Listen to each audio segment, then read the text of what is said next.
Their mission? To fold a piece of paper that's almost the size of a football field. The biggest attempt of its kind in the world. It's huge. I don't know if this is going to be big enough. Oh, yeah. Because there's not a piece of seamless paper on the planet big enough, the plan is to get 17 individual rolls and lay them out side by side. Covering 170 by 220 feet, the team will join them together with double-sided tape. Then they'll use whatever methods necessary to try and fold it into a submission. Basically, you're going to have to fill this whole area. Yeah, well, we have 170 feet this way and 220 this way before we get to any equipment. So will that work out for us? Yeah, it's perfect to scale up an 8.5 by 11 sheet. This is going to be a long day. We have a lot of work. Then let's roll. All the way back, right to this corner right here. Right there. The paper they're using is special order. This is the thickness of regular office paper, about 3/1000ths. What we tried to do in the shop, where we couldn't get 7 folds, was twice as thick as this. And when you're talking about trying to achieve this myth, thickness of the paper is really important. Going larger and thinner might just give them the edge they need to beat this myth.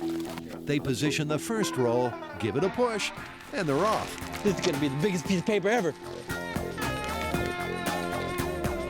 One down. 16 more to go. Their first 220 feet of scroll has been successfully unrolled. To secure roll number 2, they need Double-side tape. inch by inch, they press the sticky stuff along the edge of the paper. Keep it in line. Now, this, folks, is an example of highly focused, synchronized taping teamwork in action. Time to truck in roll number 2. Coming down. Roll down, tape down. I think we get the concept. I hear this is good for your back. The art of paper folding is an intricate and time-consuming pursuit that is also often very rewarding.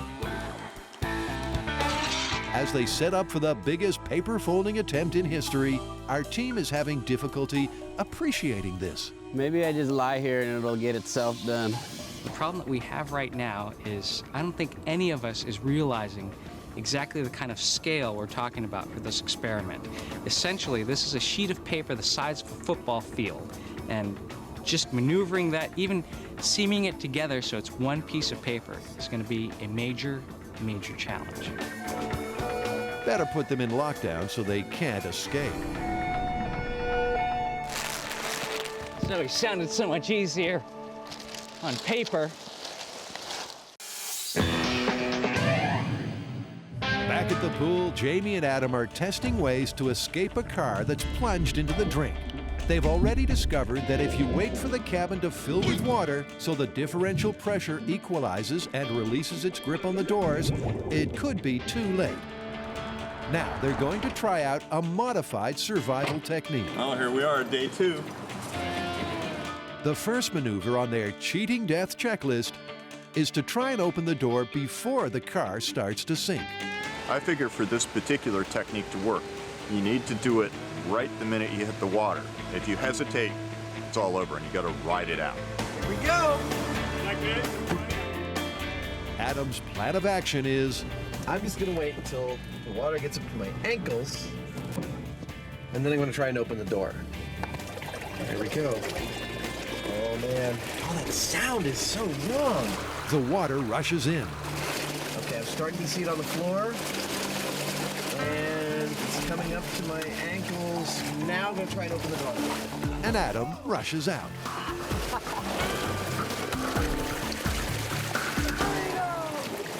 Surface exit via the door, totally viable. I waited until the water was up to the top of my shoes, and I was still able to push this door open. The water rises slowly upwards. Next, he's going to wait until it gets to his waist. Okay, past my shoes, halfway up my shins. All right, now I'm looking at, my God, it's at my knees. I'm not gonna be able to open this door. All right, wait. This one's no pushover. As the water level climbs, so does the amount of pressure. And Adam has to brace himself against the opposite door to force it open. Jamie and Adam are testing the myth that if your car swerves off the road and into a body of water, to get out alive, you have to wait until it's completely submerged and full of water before you can open the door. So did you know last year, AAA estimated 11,000 vehicles went off the road and into the water, and as a result of those accidents, 300 people died. Holy cow, that's a lot of people. Yeah. I thought it was more like a freak accident. Now, apparently it's a lot more common than that. Well, maybe we can help raise awareness a bit as to what these people are facing. And what better way to raise awareness than to raise themselves in a car into the sky and plunge into a pool? What the are we doing? Remember, when Adam goes 13 feet under, he won't be wearing breathing apparatus. The paramedics are on their toes, and Adam has his escape strategy all worked out. I'm going to try to start opening this door the moment I see the water get above my glass. Now, if the myth is true, I won't be able to open that door until the water level inside the car gets to the same point. Deep breaths, Adam, deep breaths. It's way too late to put on the brakes. I couldn't stop now if I wanted to. As the water rushes in, Adam is getting that sinking feeling. Oh, man. The crane chains go slack, and the car is sinking on its own. The 700-pound fake engine is taking it down nose first, exactly as it would in a real situation. The water's up to my butt now. All right. Okay, it's coming past my waist. Now I can start to see under the water. Oh my God, it's coming up under the windshield. Wow, I can feel the pressure. All right, I only have a couple more breaths here. Adam's never this quiet. So what's going on down there? The water is leaking in from every open crevice in the car, and Adam is now fully under. He holds his breath, tugs on the door, pushes his whole weight against it, but nothing happens. Finally, he can't hold his breath any longer and signals for Jamie to pass in the regulator. When the pressure ultimately equalizes, he opens the door and swims to the surface. But it was too late.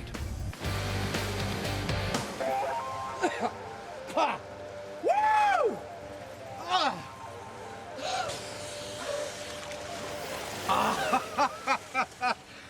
That is intense, no matter how you slice it. I died. Let's just put it that way. Well, that's put a dampener on things. From the time the water hit Adam's knees to when he surfaced took just 1 minute and 51 seconds. But that's a long time when you're drowning. The fact is, even though you do go vertical, you don't feel like it because the water is filling the cabin at that point. So you're kind of floating. I held my breath, I don't know, for what felt like 30 seconds, trying to push open that door, using my legs, bracing up inside the cab. Well, you died. Yeah, I died. Jamie's passive observer view was a little eerie. I'm just sitting there watching the guy drown. He's like just going nuts on that door. He's really using up his oxygen, and it didn't take him that long to run out. You don't want to be in a car when it goes down like that. It's scary. The bottom line is Adam ran out of air before he could open the door.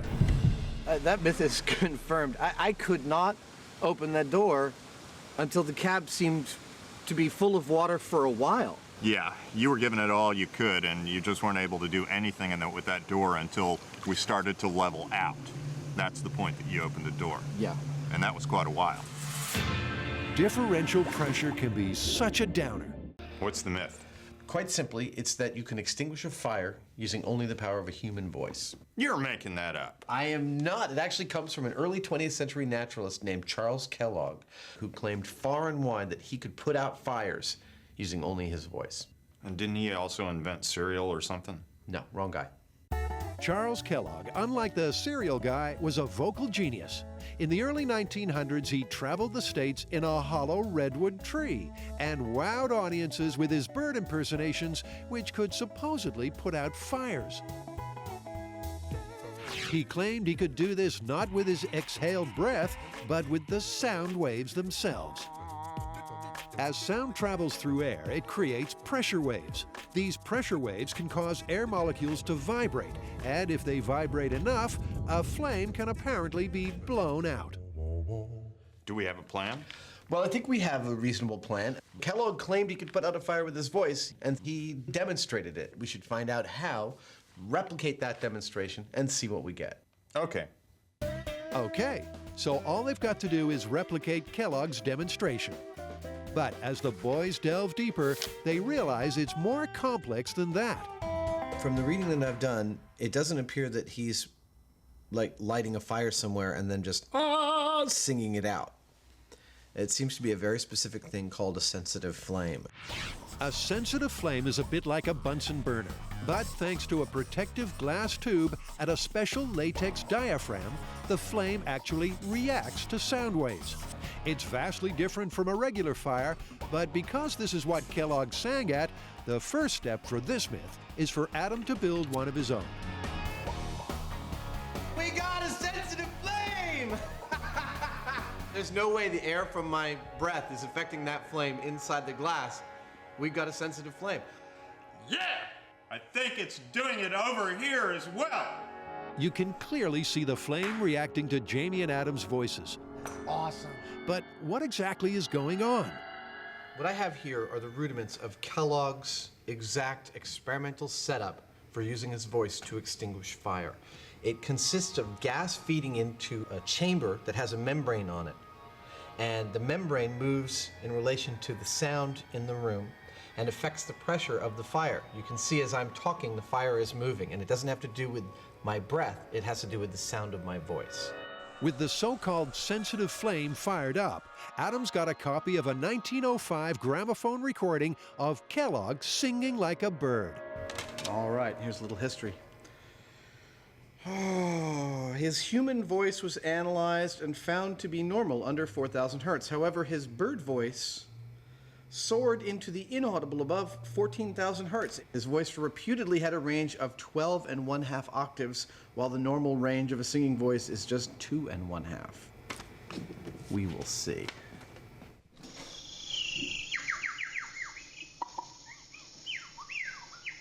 Kellogg's bird voice is astonishing. I don't care whether he's whistling or grabbing his neck and doing this or whatever. That it comes out of a person is amazing. The high-frequency bird voice makes the flame go ballistic, but extinguished it ain't. That's kind of spooky, actually. Isn't it? There's a specific, like, bird call of Kellogg's that makes the flame, I think, do the largest sort of differential dance, like bango, bango, bango, bango, like that. Is he saying red rum? Despite their lack of success, all is not lost. It's possible that Adam's CD of a recording made over 100 years ago is simply not good enough quality. I'm going to try to put this flame out using my dog voice. So to keep testing this myth, the boys must come up with a way of replicating Kellogg's full vocal range before Adam goes barking mad. No, my dog voice doesn't work.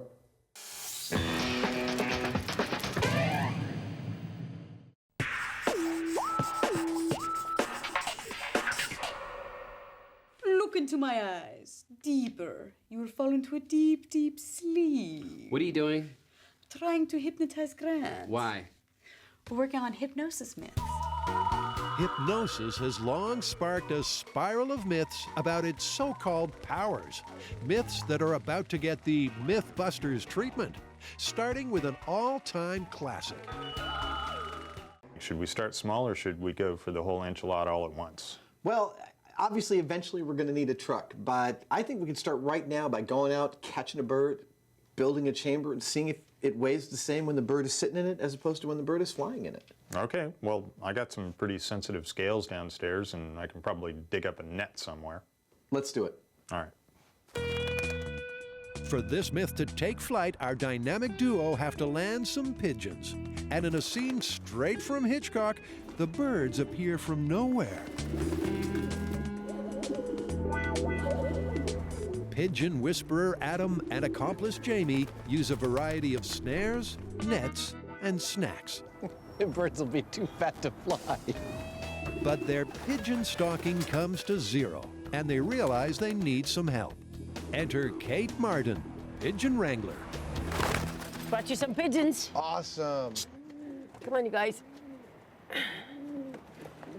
2 pigeons in an official pigeon carrier. Look at that. Finally, Adam's all pigeoned up and ready to begin small-scale testing. A clear plastic chamber will double up as a truck trailer, and when activated, a vibrating floor will encourage the pigeons to take flight. But this is your gig, Adam. Why don't you take us through it? I've got my bird flying chamber here. It's got a closed top. The bottom is a screen, which I can vibrate by plugging it into this battery. The whole thing is standing on top of a very sensitive scale. First thing I'm going to do is turn on the scale, which will zero it out. Then I'm going to put the birds in. I'm going to see the birds weigh a certain amount. Then I'm going to turn on the platform, which will vibrate. Hopefully they'll fly around, and we'll see if there's any difference. So, if the myth is true, when the pigeon gets some air, the combined weight of the chamber and bird will come down. Sounds simple. Fly, fly, that's it, come on, fly. Come on, take off, take off, take off. Now there's your problem. The bird just ain't flying. I don't blame him. I mean, because it's not He can like... barely get a full wingspan in there. Yeah, you know, he's running into the sides. Maybe we need to build a bigger chamber. So plan B is a bigger chamber and better motivation to fly than a vibrating floor.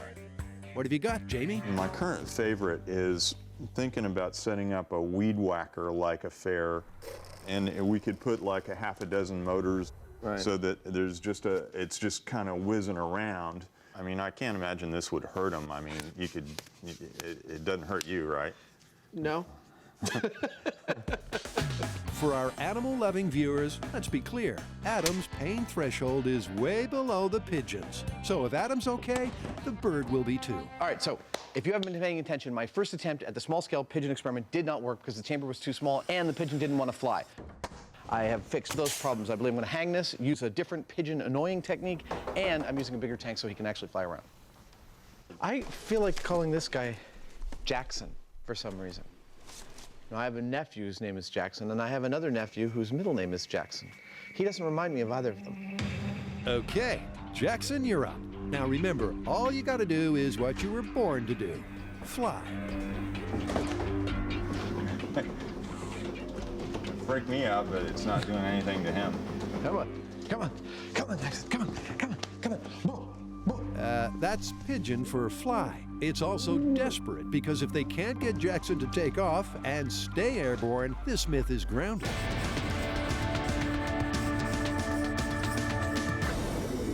Okay, guys, check this out. I found it on the internet. Whoa. Is that photoshopped? Apparently not. And supposedly, the boat hit the channel marker at 25 miles per hour. Seriously? That's split up the middle, like what, 15 feet? 17 feet, actually. Ha! You know what I see in our near future? Yeah, crashing boats. Absolutely. This tall tale of hijinks on the high seas has two halves, literally. We know it happened because it's been well documented, but the myth is in the details. Apparently, in this watery fender bender, the boat bifurcation occurred at 25 miles per hour. Fact? Or has someone got their facts bent out of shape? So what's the plan?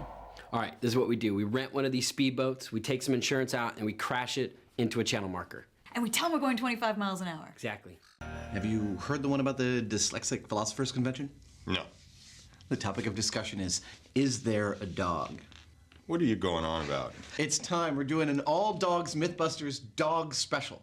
We have been inundated with myths from the fans and on the website, and now it's time to put them into a show. Okay, it sounds like fun. Yeah.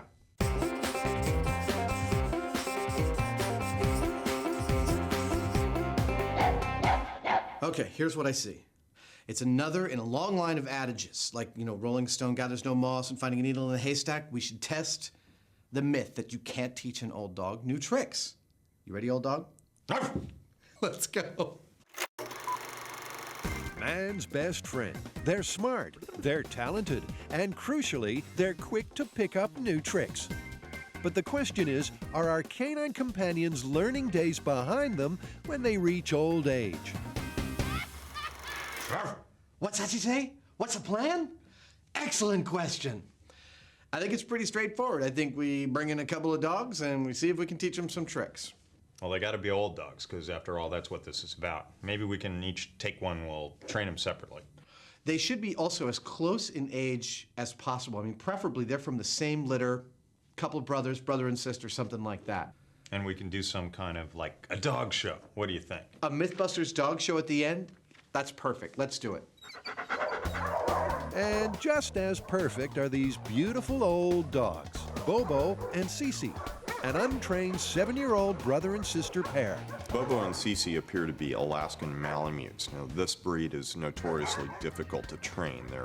They're headstrong. So, you know, if we can train these old dogs, this being the worst case scenario, we should be able to train any old dogs. Mush.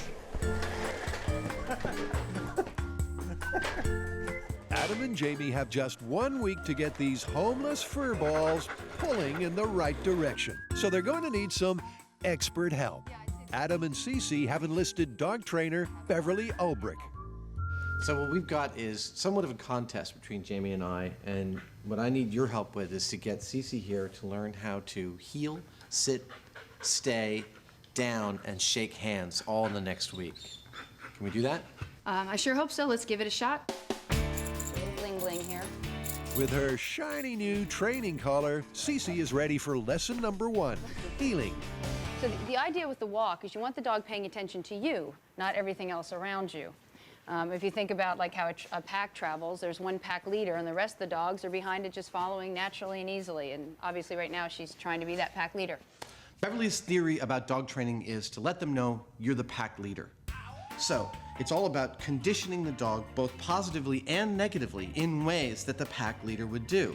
You give them affection when they do right, you give them a scruff on the neck, just like the pack leader would do when they do wrong. And as long as you repeatedly do that, and you do that exactly when they're doing stuff right and exactly when they're doing stuff wrong, they'll become much more manageable, because they all want to be part of a team. That's the theory. And for old dog Cece, it seems to be working. Already, she's surprisingly well-heeled, which begs the question, How old is old when it comes to dogs? Well, how old is old when it comes to people? It's pretty subjective. However, the best estimates that the vet has is that Bobo and Cece were born about 7 years ago, which in human terms, for their size, makes them approximately 50 years old. That'd be about in the butter zone for our test. Indeed. outside and school starting for old dogs Jamie and Bobo. And head teach Gene Donaldson from the SPCA confirms we're starting from scratch. Bobo, can you sit? He probably has never been taught. He's looking at him, mates will be saying it in Swahili. He has no clue. The starting point is to see if any of them can actually be hypnotized in the first place. Here we have a hypnotherapist and a neurotherapist. They're going to figure out which one of us can be hypnotized. For this test, we need post-hypnotic suggestion. And if none of us can be hypnotized, we're stuck. And first up is Tori. The plan is that Carrie and Grant will monitor his progress with the help of neurotherapist Cynthia and her EEG machine. So what's this, like if I get a wrong answer, then you shock me? While clinical hypnotist Seth will try to put him under her spell. Just keep on focusing on my hand, noticing that your eyes start to feel heavy. Allow that feeling of heaviness to get more and more heavy. She's using a common technique called progressive relaxation. That's right. And just let a gentle wave of relaxing energy go from your head all the way down to your feet, to your toes. A gentle wave. Carrie and Grant will know Tori's been hypnotized when the EEG machine shows his brain's electrical activity has halved. Do you know what percentage of people are able to be hypnotized? Easily 85%. 85? To some degree. Despite the odds, they're not off to a good start because even after 10 minutes, Tori's brain activity has only dropped by 5%. I would want to see it get to about half of what it was. So if he was about 9.5, I'd like to see it at about maybe 4. Tori's inability to relax means he's out of the race. So next up is Carrie, and the boys have high hopes for her. I actually think that she's a reasonable candidate to be hypnotized. Why? I don't know, it's kind of a gut feeling. Could you tell her to do things and she does them? No, that's definitely not the reason why. But their hopes are ill-founded because Carrie won't go under either. I think I would start to get relaxed enough that I was almost in a sleep-like state, but then I'd be like, oh, I'm trying to be in a sleep-like state. I'm trying so hard. So it's almost like I couldn't let myself completely relax. So with the score standing at 0-2, it all boils down to Grant. But will Mr. Science submit to Seth? Deeply, deeply down. More and more relaxed.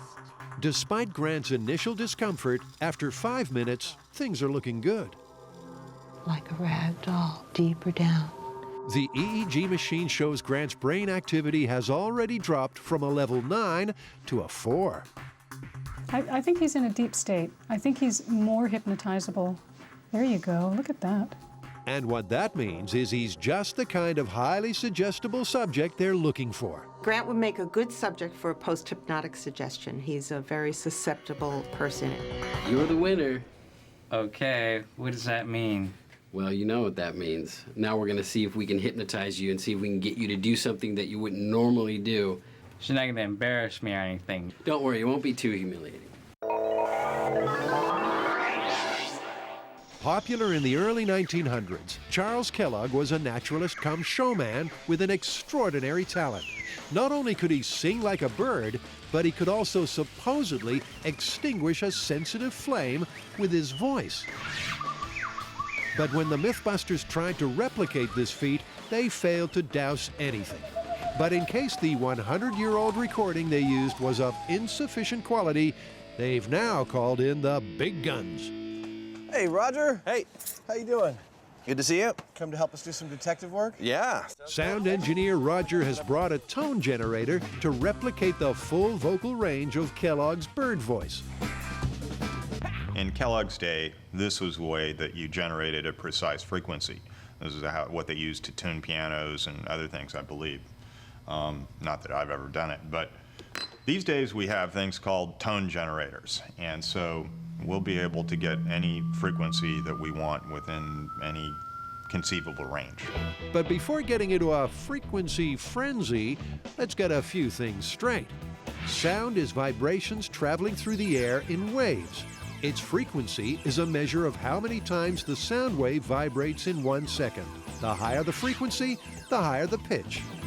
Kellogg's bird voice could supposedly reach a barely audible frequency of 14,000 hertz, something that the tone generator can match. So this is ninja training going on? Yeah. Well, this is all military close quarters combat stuff from Japan's pre-unification Civil War period, so like 1600 AD and before. Really, the stuff that we do is based on timing, positioning, tactics, and psychology, rather than speed and power. I was hoping you'd just show us, like, what a ninja would do if I tried to attack them. Okay. Is now the time to tell Adam Dale is 15th, Dan, and there is no 16? Well, hopefully Adam won't get hurt too badly. A little bit is good. Just do whatever. Okay.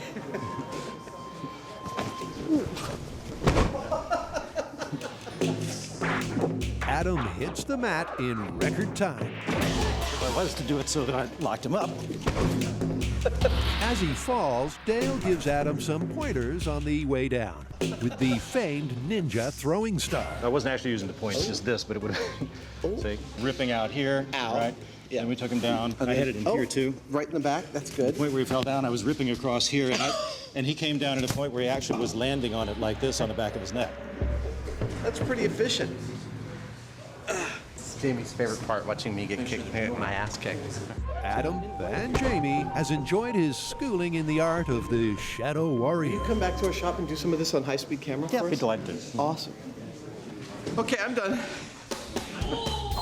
Next, Adam disappears to get some covert essentials. Hello, how are you doing? Very good. How are you? Welcome to Tiger Claw. There's even a martial arts superstore, and it has plenty of mercenary merchandise to choose from. All right, the Ninja Row is down here. The Ninja Row. That's great. Just check out some of their red light saboteur specials. They're called tabby boots. Have the split toes, so you can climb up ropes and stuff. And they're very silent. These ninja foot spikes. They're great for walking on ice and for aerating your lawn. We have shuriken. You need lots of shuriken. Every ninja has many shuriken. These are rubber shuriken. Well, the metal ones are illegal. And for the totally 80s enigma. This is like wearing a t-shirt that says Witness Protection Program. All undercovered out. That's the whole thing? The whole kit. It's back to the lair to test their 3 ninja myths, beginning with the tale of running on water. Well, barring any magical powers, which we can't really test on this show, ninjas definitely didn't just walk on water. But they might have had some help. Our researchers have turned up a thing called Mizugumo. So I'm going to build a set of these and see how effective they are. Mizugumo, meaning water spider in Japanese, were flat wooden discs that ninjas strapped to their feet. The theory is the wide surface area distributed their weight evenly on the surface of the water, so they didn't sink. So what kind of wood would a ninja cobbler have used? I've got some pine-based light-density fiberboard here. It's pretty much perfect for our uses, so I'm going to use this as our stand-in for the Mizugumo wood. Adam measures and cuts out 2 circles of pine board. Then he slices each of them into 4 separate pieces. That's good. One by one, he stains the sections with a brown pigment and painstakingly sands them back. Paint on, paint off. Such is the mysterious way of the former movie prop maker who, for no particular reason, wants his water shoes to look worn in. Looks a bit like old wood now. Lastly, he places a rectangular block in the middle of each circle and secures the pieces together using twine. It's an ancient jigsaw that makes for a puzzling pair of footwear. I didn't expect it to fold like that. But I wonder if that's not actually part of its function. Jimmy Choo can rest easy, but these replica ninja shoes may just float like boats. I can't wait to see how these work.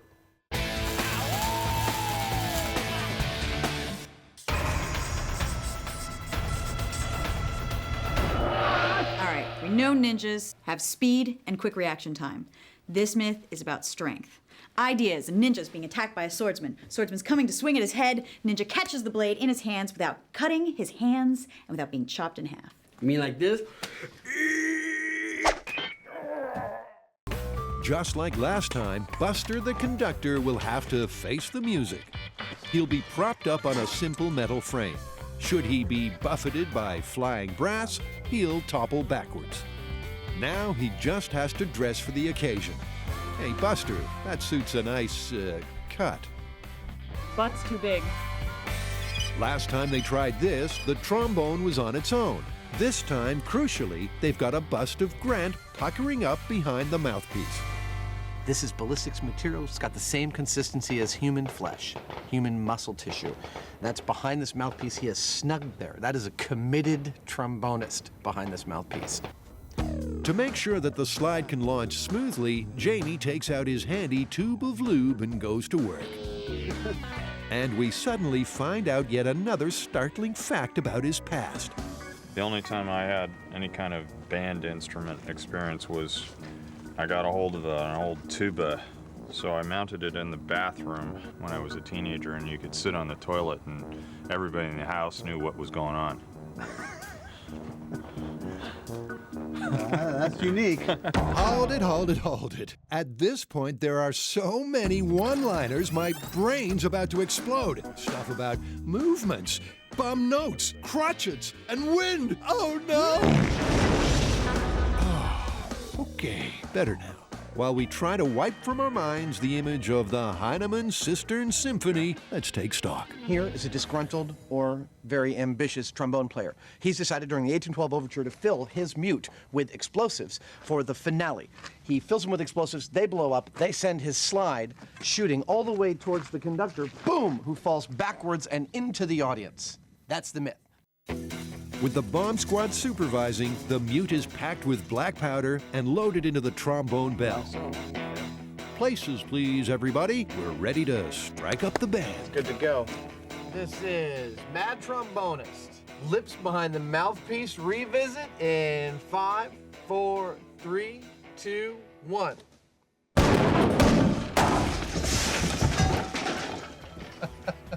I can see the slide moved a little bit. Just a little. I'm having the most shocking sense of deja vu. The high speed shows the mute flying from the trombone like shiny shrapnel and bouncing off Buster's cranium. But he remains unmoved. And as for the trombone slide, well, it's still firmly attached to the instrument. The trombonist's lips don't seem worse for wear, but I don't think they made much of a difference.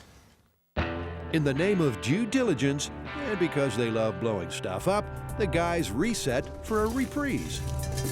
This time, Jamie doubles the amount of black powder. That's perfect. This mute is going to be anything but. In 5, 4, 3, 2, 1.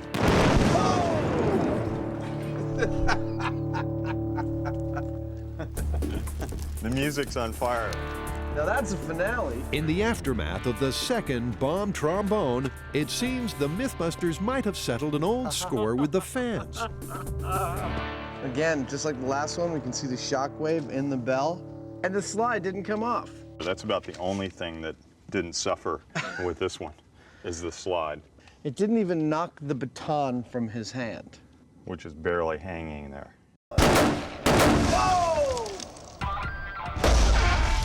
This musical myth is looking more busted than Pete Townshend's guitar. Or is it? I think there's one last thing we could do to put this to bed once and for all, and that would be to take our second backup trombone and solder or weld the mouthpiece so that no air can escape from it. Okay. Not just count on the lips, but make a complete blockage there and see if that works. If you say so. Try and have some enthusiasm, Jamie. Guys, what's the myth? The myth is that in ye olde times, pirates used rum not only for inspiration, but also as a stain remover. Well, pirates don't strike me as the most fastidious lot, but I suppose if you had blood all over your shirt and then you had shore leave, you'd want to wash it off first. I guess especially if you had a date. Pirates had dates? Pirates and rum go together like cannons and balls.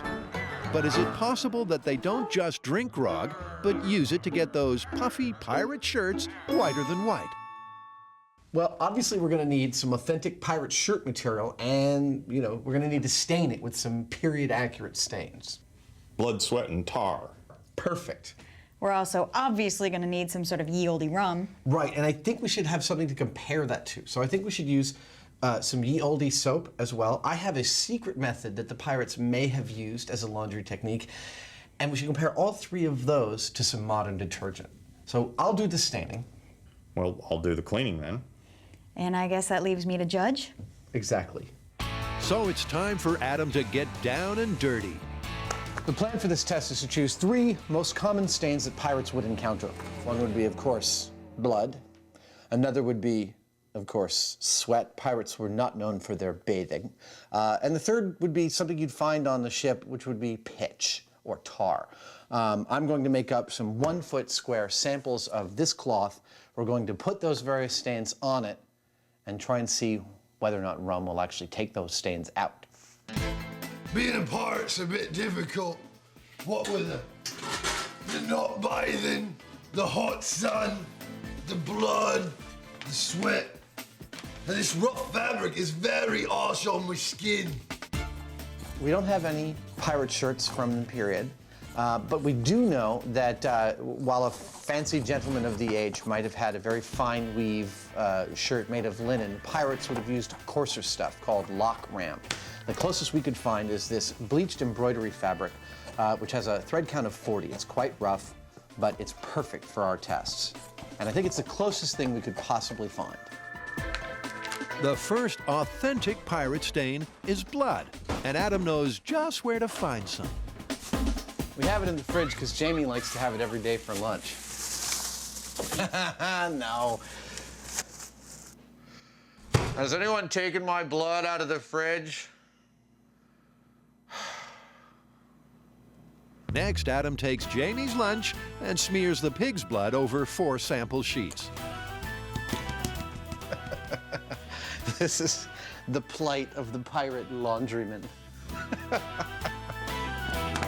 Next up for our pirate shirts is pitch. Now, blood and sweat are easy choices when it comes to pirate stains, but we wanted to choose something like grime, and we know that pitch was used on pirate boats and period boats of the time.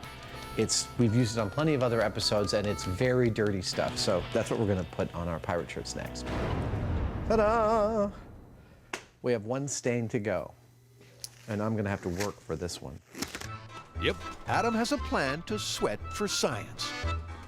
I'm gonna do 3 things. I'm gonna get on Jamie's treadmill in my sweat lodge, formerly his mold room, and I'm gonna put on the sweatiest of the sweaty things we have, which is our fire suit. That thing is damn hot inside. I should have no problem producing lots of the correct bodily fluid for this test. To harvest the bodily fluids, Adam arranges the shirt material for maximum moisture absorption. It's go time. Adam leaps onto the treadmill, ready to stain up. But after 15 seconds on his very own wheel of death, he's gasping like an asthmatic hamster. That says I've only burned 20 calories. What is that about? Why don't we fast forward to the end of the workout? After all, who wants to watch a grown man ooze sweat stains? Now we've got 3 kinds of stains here. We got blood, pitch, and sweat. Or as pirates like to refer to it, Saturday night. Now it's over to the good, the bad, and the ugly. I'll let you decide who's who. Okay, so lockpick of death, what is that? This one's actually an airbag myth. Scenario is a guy's breaking into a car using one of those flat lockpicks. Triggers the side airbag.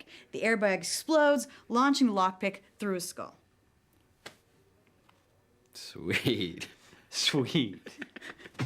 It's another story from that font of urban legend, the famous MythBusters fan site. A would-be car thief is using a lockpick to break into a car. While poking around inside the door, he unwittingly triggers the side airbag, which expands with such force, the lockpick becomes a missile, and the thief suddenly finds himself picking his own brain. Get ready for a MythBuster tale full of exploding airbags, skullduggery, As long as they're legal, we're happy. and udon noodles. Well, that looks a little like brain, doesn't it? Well, I think we should learn, first of all, how to pick a car lock. Do either of you know how to do that already? No. Well, short of getting a criminal, I think maybe we should see if a fireman can help us out, because I know they have to pick locks to get into cars. The guys are going on a fact-finding mission. We need to learn how to use a lockpick, and we hear you can teach us. Well, we do have some cars over here, and we do have some tools. Let's see if we can actually get in. Excellent. Let's do it. Cool. At the Livermore Pleasanton Fire Department's training facility, firemen do take lock-picking lessons. And while we're not allowed to show you how it's done, the MythBusters take careful note of the technique. All right, Matt, you want to give it a shot? Sure.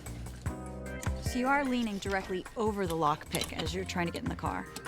It's worth noting, too, that these guys don't practice this on vehicles with side airbags, just in case. I mean, if you were leaning over that tool and the airbag went off, I could see how that thing would launch up into your neck. This demonstration shows that a person using a lockpick would be in the correct position to be impaled. Almost got it. Hey! Outstanding. Nice. Excellent. But would an airbag really go off with a big enough bang to send that tool through your skull? We have a driver's airbag out of a small vehicle, and I put a traffic cone on it so we can see it a little bit better going up in the air, and we're going to launch it. Do not try this at home. The airbag's rigged for remote ignition. Everybody ready? Hey, we're ready. All right. 3, 2, 1. Yeah! Run! Good shot. The leading edge of this bag is coming at you about 500 miles an hour.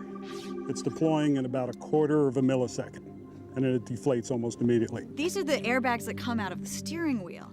Now, what are the difference between these and the side ones that come out of the door? Side airbags will be deploying about 4 times faster than these are. Now that we gotta see. 3, 2, 1. Whoa! Yes! That cone's out of the park. That was a good one. That's fantastic. Whoa! Yes! Got any more of those? Oh, I wish. That was cool. How cool was that? I mean, those airbags must have shot the cones like 50 feet in the air. Well, yeah, that's because technically they are explosives, which is ironic because they're meant to save your life, but they go off right in your face.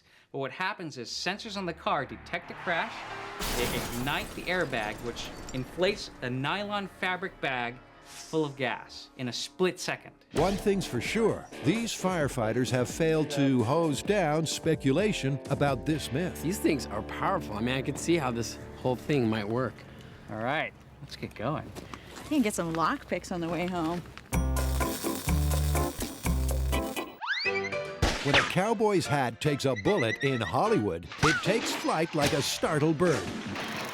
Does the science stack up, or are those hats flying in the face of physics?